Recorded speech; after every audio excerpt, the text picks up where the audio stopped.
Hey y'all, this is David, the Georgia photographer, and today I'm in Chattanooga, down by the river. I'm going to go around. What I'm doing today is I'm going to talk about this lens I've got on my camera here. What this lens is the 50mm f3.5 Industar. It's a Russian lens made in USSR, so it's back from when the communist bloc deal, the Iron Curtain, was up and running. So that's the only reason I really got it.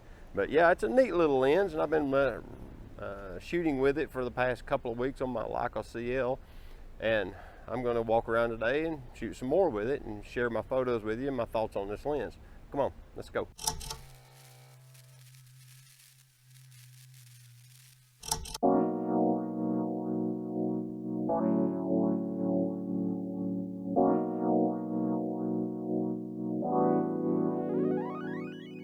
Well, I've come over here to the park next to the aquarium, and now I was going to wait in line to get a snack, but I've decided against it. The line just moves too slow. I'm just not wanting to spend my time standing in line. But here's a contact sheet of a series of photos I shot at the little water feature that the kids play in. And here's the photo that I chose from that lot to share with you guys primarily. You know, I'm sharing the contact sheet to basically show you this is my thought process. I shoot a lot of photos, and then I normally only pick like one or two. I don't pick the whole batch of them. If you go out with the expectation that you're just going to take one and done, you're probably going to have a low success rate. With digital cameras, you take lots of pictures and just sort through them later and pick out the best one. And I don't even edit them all and then pick. I do a culling on the raws, and then I'll typically go through the ones that I like at the send. I do a second culling and get it down to 10 or 12 images max, and then I'll edit those. And that way I don't have to spend all my time in the editing software. But I just wanted to share that little tidbit with you. The lens is doing really well. It's kind of weird. It doesn't have a clicked aperture. It's just a little band on the front of the lens here, and you just spin it. And that's the actual aperture ring. And I'm running it at f11 currently because it's bright sun. Now a cloud moved over, but the bright sun was making me overexposed at f8, so I backed it down to f11. And I've got it set for hyperfocal distance, and it's on the lens. I don't know if it'll focus on that or not. I'll try to get a clip inserted of that. The lens is very, very small and compact, and it don't weigh anything. It's all aluminum, I'm assuming. And the glass elements are only about the size of a dime.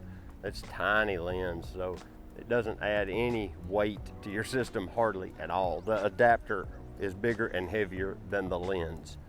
That's saying something. So yeah, it's a great little lens, and they're super cheap. I don't know what I paid for the lens, but it'll populate down here, but it wasn't much. It was a very cheap lens, and it was off of eBay. I got this particular one out of all the ones that were available because it says made in USSR on it. And I just thought that was cool because I grew up during the Cold War, and the USSR was a big deal to us.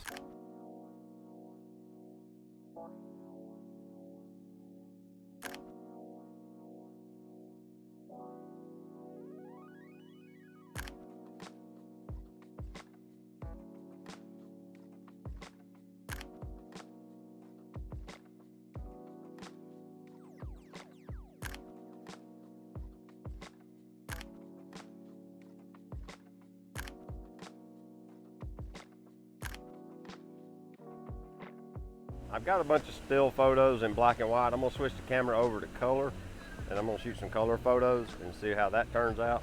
Just to see the color rendition, see the contrast level of the lens, things like that. I'm gonna probably slow it down some on the shutter speed of some pan and blur photos as well, and try and get some motion blur as well. You know, in sorts of different kinds of scenes.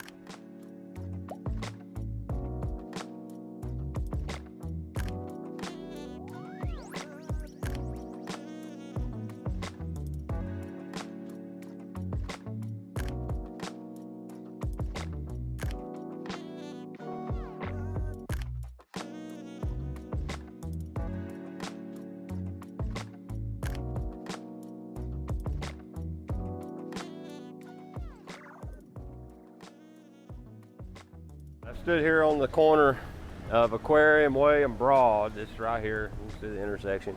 And I've got quite a few pan and blur photos. It took forever. I seen like 2 or 3 Porsches go by and a couple of really colorful sports cars. I thought I'll do some pan and blurs in color to get the color rendition and get some direct sun photos and things like that. And of course, all of that fell apart right after I got my camera set up for it. And to shoot at 1/50th of a second, 1/60th of a second in direct sun, I'm having to stop down to f/16 and shoot at ISO 100, and it still occasionally overexposes depending on like the reflection on the car or whatever.